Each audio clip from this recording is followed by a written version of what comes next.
Hello, this is LJ Bothell for BizTech 293, Microsoft Outlook 2013. This will be a short view of what Microsoft Outlook's user interface looks like. So what I'm going to do is I'm just going to get into Microsoft Outlook. I'm making the assumption that you've already gone in and through the demo and the instructions to link your go.shoreline.edu email address into your Outlook so that you now have an active Outlook account and that you are working with Outlook 2013 on either your home computer or a computer at school or at the public library or so on. Essentially, when you open up Microsoft Outlook, you're going to see a user interface that looks fairly similar to a lot of the Microsoft Office other interfaces. At the very top of the program, you will see the program's name and where you are. You will see the common Microsoft tabs for the main menu items. You will see the little upper left icon for Outlook and a quick toolbar up here that's only got a couple of items on it, including being able to send and receive all folders. You will see Microsoft ribbons for each one of the menu items that you select.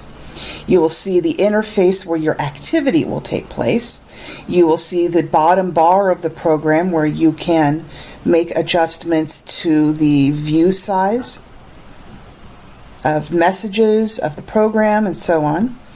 And you can also look at things in a reading view if you hit reading view, or you can go back to normal view. And this is indicating that this is connected. That means that you are actually in Outlook and it's connected with another email address. When Outlook opens, it will tend to open into your email view.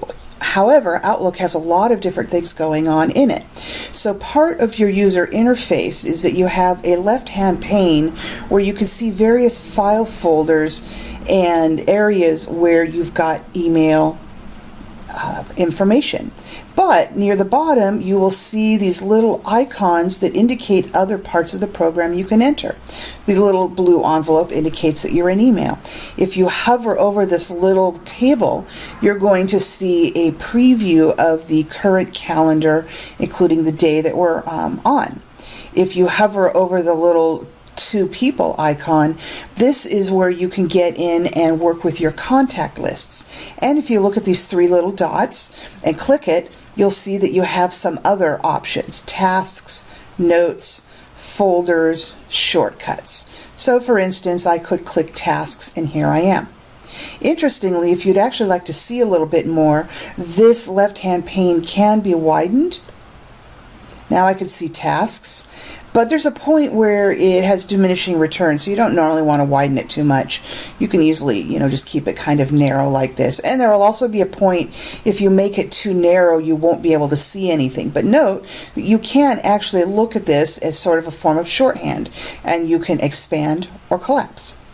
So when you're in your email, let's go back to this, you're going to usually see a pane where you have the previews of your messages. By that I mean it shows you what the message is, when it came in, and if you've read it or not. If it's not bold anymore, it means it's been read. And Outlook can be programmed so that you can have one of these pop up and be converted to having been read within 2 or 3 seconds or 10 seconds. Notice if I click on this, it may take 5 or 10 seconds for that to change. And if I don't feel like waiting for it, I could go and right click on this to get a contextual menu and choose Mark as read. So you'll have contextual menus in here that you can click on to do all sorts of things like copy folders and make new folders. You can reply to emails and so on. You also will have all sorts of things up in the ribbon.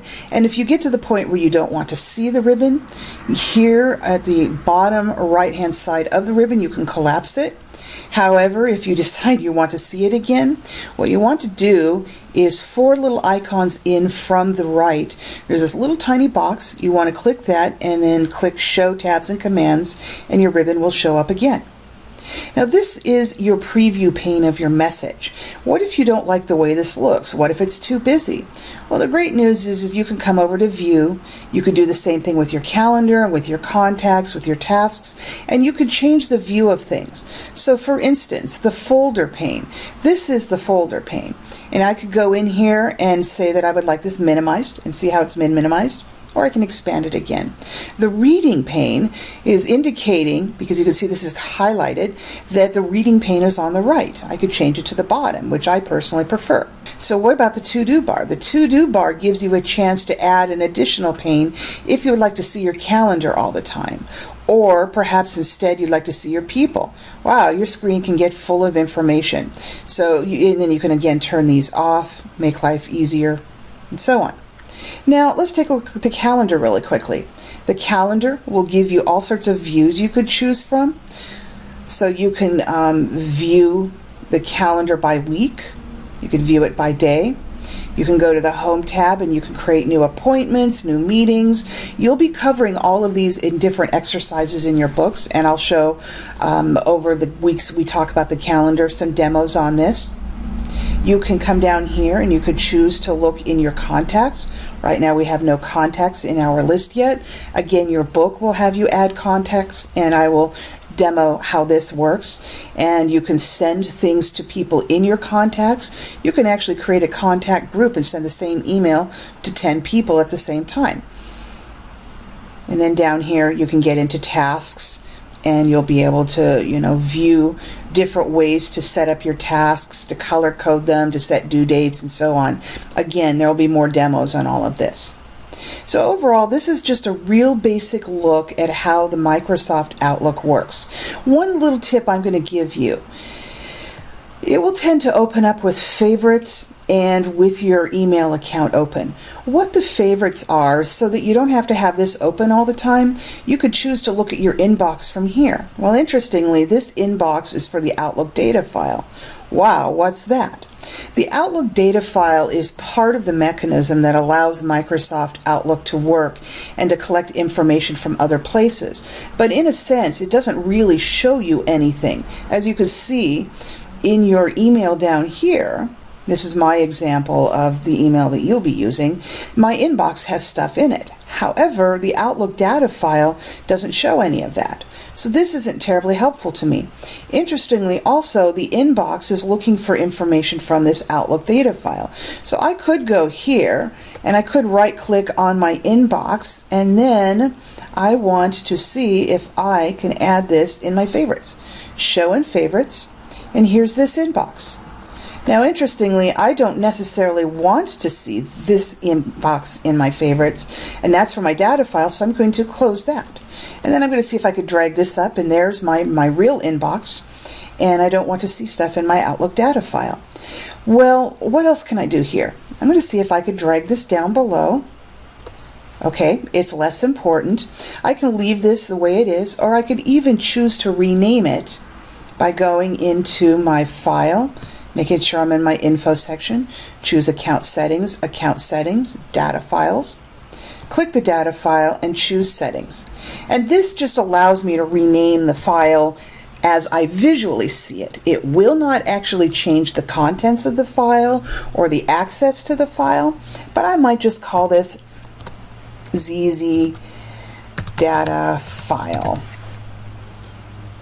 Apply, OK, close. And that way it's just something I can mentally choose to ignore. The book may have a specific exercise where you'll get to play with this, but this is how you can mess with that. But overall, this is my email.